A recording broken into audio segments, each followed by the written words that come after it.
Better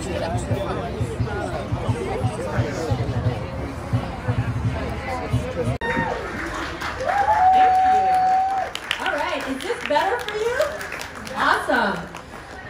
So again, I'm Linda, a member of the Chinese Reconciliation Board Foundation Board. And on behalf of the board, I would like to welcome all of you to the Chinese Reconciliation Park.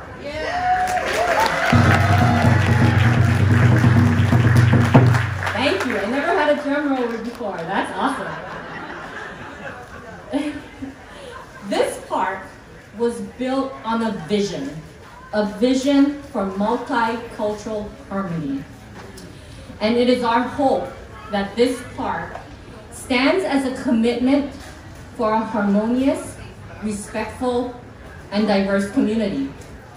You know, as I look out into the crowd today and look at the sea of faces, I'm pretty humbled. I am humbled to see so many of my community, actually our community, to join us in our vision and to share our vision with us. I'm also very uplifted. I'm uplifted by seeing everyone because it gives me hope. Hope that through the education and collaboration of individuals and organizations, we can gain acceptance and appreciation for diverse peoples and cultures. You know, this park sits very near what was known as Little Canton, which is where the Chinese settled in the city of Tacoma. By 1880, there were 372 residents of the city of Tacoma. 250 of those were Chinese. Unfortunately, by 1885, xenophobia took hold in Tacoma. And by November 3, 1885, Tacoma's mayor and other prominent members of the city of Tacoma physically expelled the Chinese from the city. The route that we all walked today is part of the reverse of the route that the Chinese took when they were expelled. So to ensure that the Chinese would not return to Tacoma after they were expelled, the residents of Tacoma looted their homes and businesses and then burnt them down to the ground. Those activities were known as the Tacoma method. This park is a result of 30 years of dedicated efforts and vision to help heal and reconcile that expulsion of the Chinese 137 years ago. 137 years ago, there was a committee of 27 that expelled the Chinese. Today, we put together a committee of 137 to reverse the expulsion.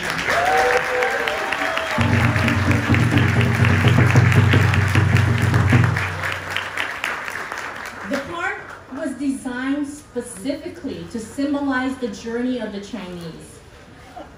So we invite you to travel the path of our Chinese sojourners who came to America, a place they called Gamsan, which is translated to Gold Mountain. The sojourners came not intending to be here permanently, but to come to the promise of America, work hard to earn their riches, and then return home to their homeland, China. But with the downturn of the economy in the early 1880s, the Chinese became the scapegoats and were blamed for the downturn and the bad economic times. It was under these conditions that the Chinese were physically expelled from the city of Tacoma, and we invite you today to walk their path. We invite you to go to our park entrance, and at that entrance, you will walk up the path to the peak, which symbolizes Gamsan, again, the Gold Mountain. From there, you will walk down the path, through the tall stone pillars, feeling the dark and oppressive path the Chinese endured during the expulsion. And as you emerge from the stone-pillared path, you will experience the opening up to reconciliation and hope. Please take the time today. We all invite you, on behalf of the board, to invite you to please take the path and reflect. Reflect upon our past. Ponder the present.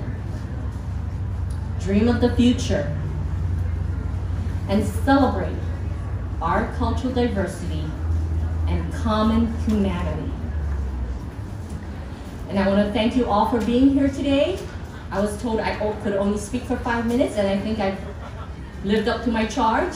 So I will stop because they give me a time limit because they know if they give me more time, I will. State Supreme Court, let me just say that I am pleased and honored to be here today. I just want to take a minute and acknowledge the person who introduced this program today, calling herself Linda. I want you to know that Linda is one of our Court of Appeals judges and is a bright star and is somebody we're so proud of. So, Judge Lee, thank you for everything that you do for us.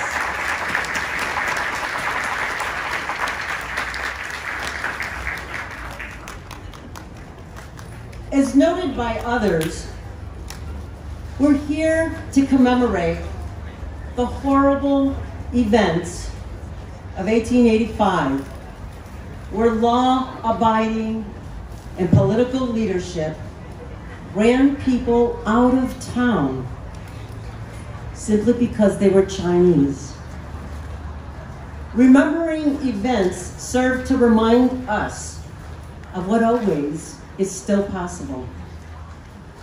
I ask you to connect the events that we remember today to the current events where migrants are being sent out of certain states on the basis that we just don't want them here. I stand here as a representative of the institution that upholds the rule of law. So far, the first and only member of the API community on the state Supreme Court. Those of you who follow our court know that we've made a commitment to do all that we can to eradicate racism from our legal system. We have called upon every judge and every lawyer in the state of Washington to make that same commitment. But we know from history that the rule of law is not enough to do justice. We know the rule of law has also served to justify exclusion, bar admission, the denial of marriage to everyone, and basic civil rights.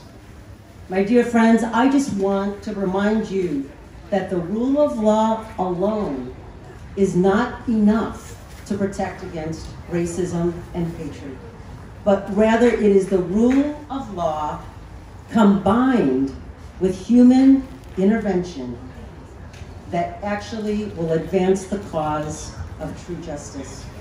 The rule of law means nothing without individuals like you who will actually stand up publicly whenever there is an injustice. We need to be vigilant and we need to be public about our values. I join you today in pledging to work for that justice that protects individual liberties, civil rights, and the right for everyone to participate in society. And the final thing I'll just say is please remember, be people of peace, be people of compassion, be people of kindness and inclusivity. Thank you again. Peace and in care. As I think a lot about this event, the quote that comes to my mind the most is that the price of freedom is eternal vigilance. And I believe that this is what eternal vigilance looks like. It looks like not just reflecting on our past and the harms of our past, which you must do. We must come to reconcile with those things.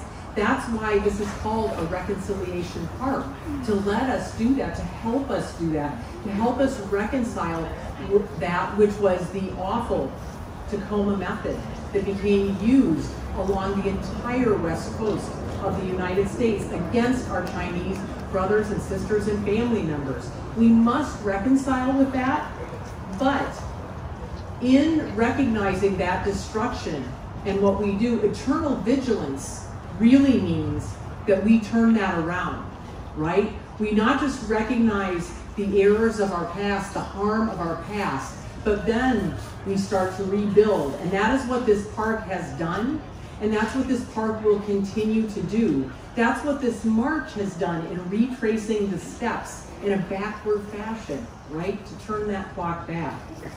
So when we think of reconciling and rebuilding, I want to urge us to found another Tacoma method, a different Tacoma method.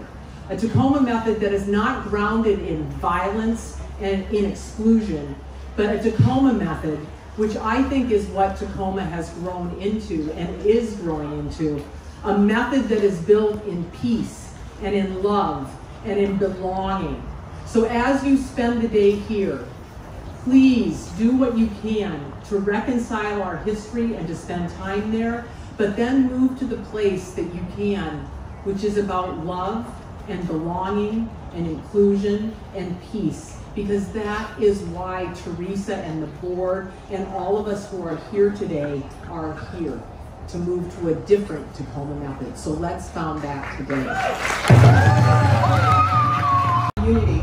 And I told my husband, I said, you know, the fight for justice, you gotta get a little dirty sometimes, and that's okay. So thank you very much for allowing me to be here today. It's an honor to be part of this walk 12 years later. And like the Chinese Reconciliation Park, we know that the march for justice and equity and inclusion is an ongoing work in progress. And we will continue to do that and continue to march forward. In Washington, D.C., where I spend half my time, things can get a little demoralizing sometimes. Not just the 5.5-hour flight to go there and come home, but just the climate.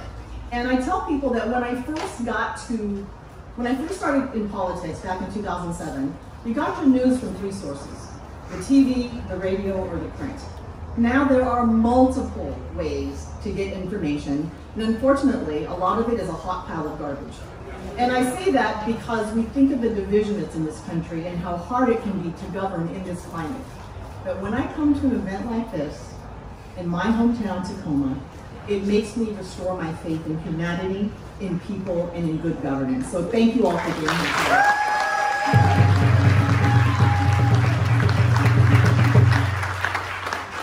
I also want to call out and acknowledge my dear, sweet, amazing friend, Teresa Panpublic, for the work that she has done to make this event.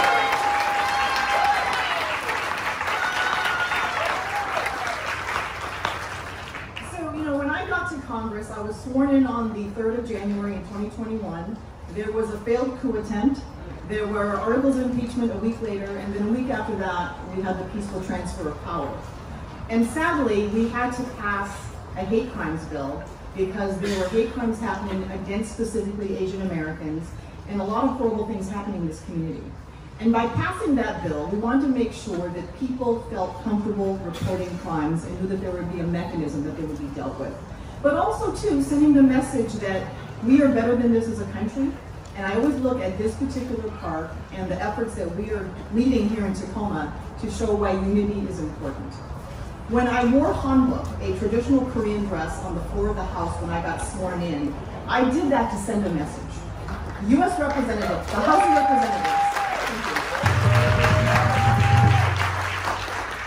the House of Representatives is the people's house. And it belongs to all people, including Asian Americans. And that was really important because this is our country as much as anyone else's. We are here. As Mayor Woodard said earlier when she spoke, she talked about the different places where Asian Americans are contributors. But someone forgot to mention that we are also elected officials. Yes. So every elected official who's Asian American, I want you to please stand. My Court Commissioner, Kristen, our Chief Justice, our Supreme Court Judge,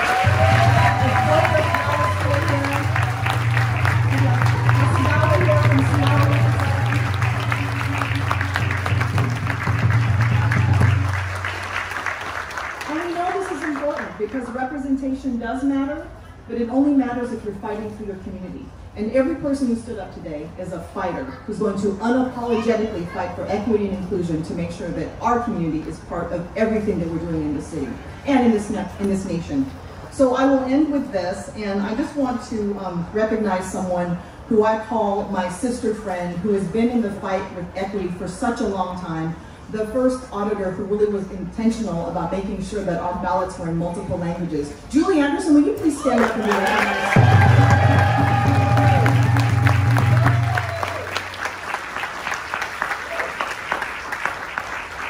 Go way back, having served on city council together. She's been an amazing auditor for Pierce County, and now she's running for Secretary of State. But I only say that because of the body of work that she has done. She was into diversity, equity, and inclusion long before it became popular and the easy thing to do. But I will close with this. This park is a work in progress. There are many people who are part of this foundation who do the important work. But again, the cause of equity, the fight for justice, the ability to make sure that the AAPI community is always part of the dialogue is an ongoing effort. So let's keep going forward, let's do what we can together, and let's do this in the name of unity. That's the Tacoma method. Thank you. School board, to port, to the courts, to the county, and to the state legislature and our justices. I am just amazed at the turnout, because we were always predicting rain for this day, and to have everybody come out despite the projected weather, and even though it's a great day, it's actually much warmer standing outside than it is underneath the tent. But I am just here to thank the 137 members of the organizing committee and the entire community for doing what you're doing. We cannot forget history. And yes, the expulsion of the Chinese from Tacoma 137 years ago seems a long time ago. But as we look at everything that's happening today, it seems like we have not learned the lessons of history, which is why we need to constantly remember these things and keep fighting and fighting and fighting, the way that our previous speakers have said. We're seeing that hate now. The rise in anti-Asian violence, anti-Semitism, and people who are spewing these hateful remarks and terms are actually being celebrated. They're actually being celebrated. When we have presidents and members of Congress who are talking about the Wuhan virus, the China virus, the Kung Flu virus, and saying that we have people that come from shithole countries, or that people from south of the borders are rapists and murderers and drug dealers. We're creating this division within our country and ignoring what has really made this country the great country that it is. It is our diversity of people from all different parts of the world coming here in search of freedom and opportunity and hope that is the defining part of America. Except for the Native Americans, we're all immigrants. Whether first generation or 10th generation, whether our ancestors came on the Mayflower, a slave vessel from Africa, or a steamer from China and Asia. We're all foreigners. And it is that constant infusion, wave after wave of newcomers, that has brought the energy, the innovation, the drive, the dynamism that makes America great. What makes America great is our diversity. Right. And those who don't understand that don't understand what America is truly all about. You know, it was the Chinese that came here in the mid-1800s that built the Transcontinental Railroad, that finished the Transcontinental Railroad when it was stuck outside the mountains of California. It was the poor Chinese from Guangdong province between Canton and Hong Kong that came here to finish the railroad. And then they stayed here to help establish the towns and the businesses supporting the gold rush, and they really helped create the prosperity of the West Coast. And then you followed by other waves of immigrants from Asia.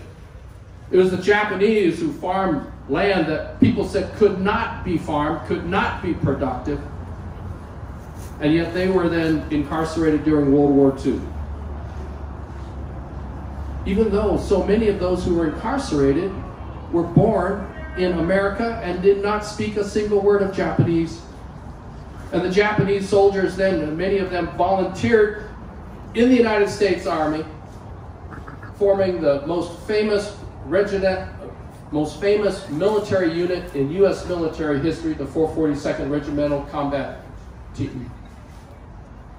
And yet they were fighting for a country that was imprisoning their own mothers and fathers and their family members in barbed wire concentration camps. And we also had African Americans serving in the armed forces in segregated units, even though they came from a country that had blatant segregation. You had Native Americans fighting for America, even though their ancestors and many of their family members lived in the most deplorable reservations in America. And why? Why would the Chinese fight, and Japanese and African Americans and Native Americans fight for a country that treated them so badly? Because they believed in the ultimate goodness of this country and what it stands for. We have to keep fighting for that ideal. We cannot take it for granted. And that's why this commemoration, 137 years after the expulsion of the Chinese from Tacoma, Chinese were expelled from Seattle, Chinese were expelled from Olympia. We have to remember these incidents and keep our vigilance up.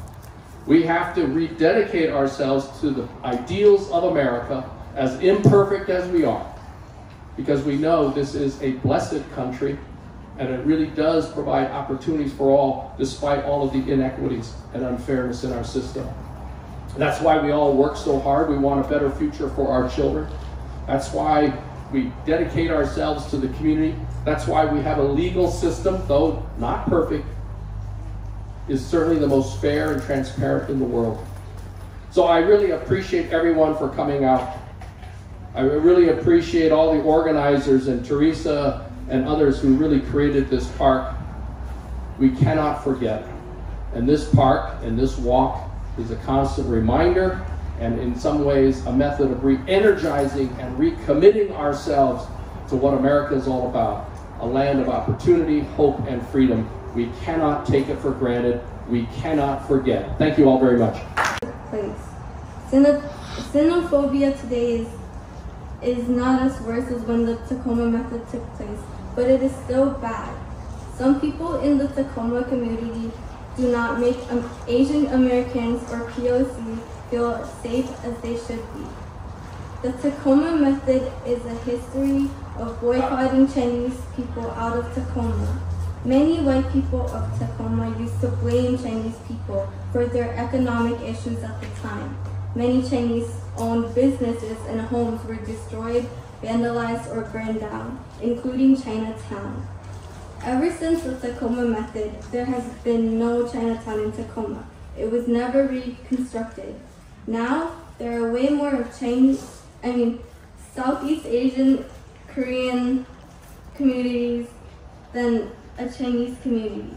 There is rarely any Chinese-owned businesses or restaurants because of the act of racism and prejudice against them, and it is affecting our Chinese community today. I am Chinese myself, and I cannot try to reconnect with my roots here in Tacoma because of what happened many years ago. Less than a year ago in the Lincoln District, there was a hate crime against Asian-owned businesses. A Vietnamese restaurant named Vien Dong and a couple of their neighboring businesses were attacked.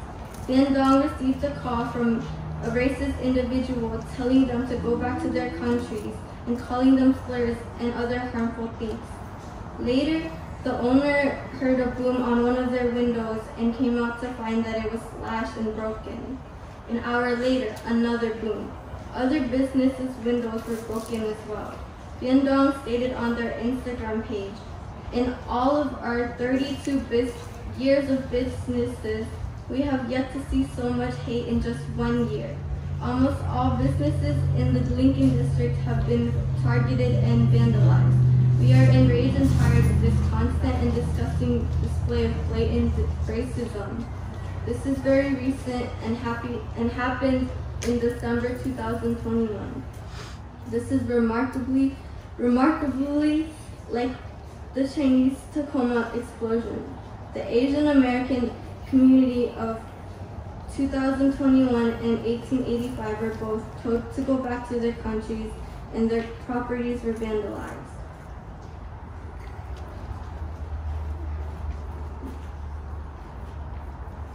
Sure, the racism against our Southeast Asian communities have gotten less aggravating, but it has not completely stopped. I mean, in school, a classmate of mine made a joke to me saying I was Kai Lan from the television. Ni hao Kai Lan, simply because I am Chinese. I felt disturbed at the joke.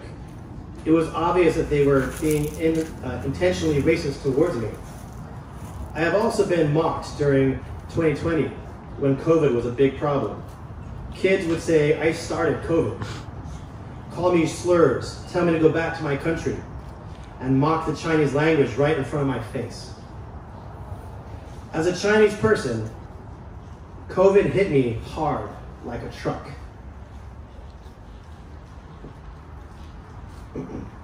I would receive so many racist comments and it upset me. Being educated about the history of the Tacoma method will help everyone in Tacoma and the community understand and learn what many Chinese families went through and how we should prevent being racist towards Asian Americans or anyone in general, because it is very wrong to act differently towards one individual based on what their ethnicity or race is.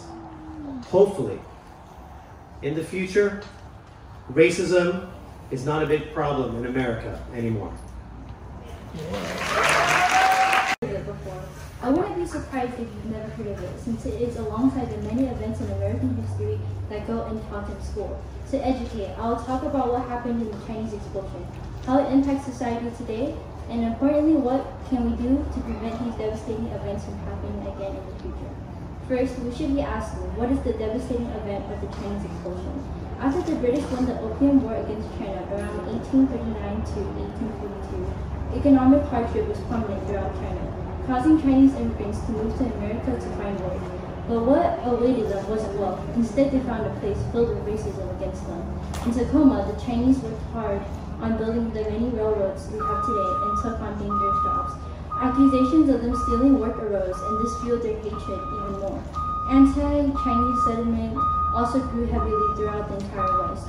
Eventually, in 1885, city leaders of Tacoma planned a deadline on November 1st for all Chinese residents to leave. Anyone who refused was forcibly kicked out on November 3rd, the day of the Chinese expulsion. On this day, 500 citizens of Tacoma marched through Chinatown, where the Chinese Reconciliation Park stands today.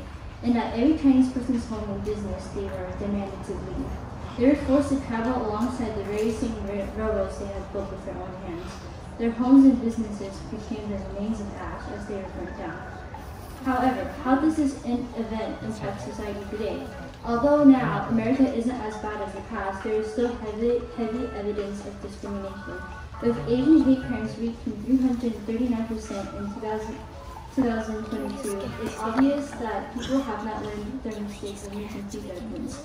Even in diverse cities like Tacoma, I still witness hate crimes against Asians and other races. Like the Lincoln District, there has been many businesses that were broken or vandalized for being Asian-owned. There has been some growth as a society, but events like these aren't mentioned in our history classes. Although we have not fully learned from our mistake, things like the Chinese Reconciliation Park are a step forward to a better society, and we should find ways to continue doing so. In addition, there are many things we can do to improve our society and prevent events like this from happening again. For instance, education is a prime example. It repels ignorance. It is important that we teach the many untaught events in American history in our education system, like the Chinese expulsion, for example. Educating people on similar topics through our history classes, media, or even stories can unify people in times of inequality and help people recognize when discrimination is taking place. In conclusion, what should we be taking away from this? Using the previous information before recognition is our first step. Recognizing that in our history we are still being actively erased, ignored, and villainized. Minorities continue to be scapegoats. The information we put out shape our communities, rewriting history for all of us.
The expulsion of the Chinese. And I think this is one of the most extraordinary things, to write an opera about Tacoma method.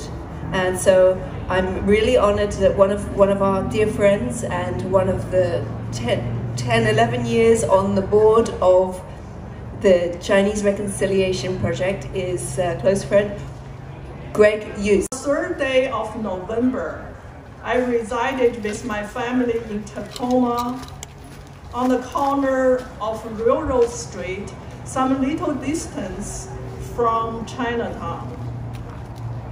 At that time, I would say there were 800 or 900 Chinese persons in and about Tacoma who were forcibly expelled by the white people of Tacoma. 20 days previous to the 3rd of November, a committee of white persons waited upon the Chinese at their residences and ordered them to leave the city before the 3rd of November. All the Chinese, after receiving notice to leave, was frightened lest their house should be blown up or destroyed.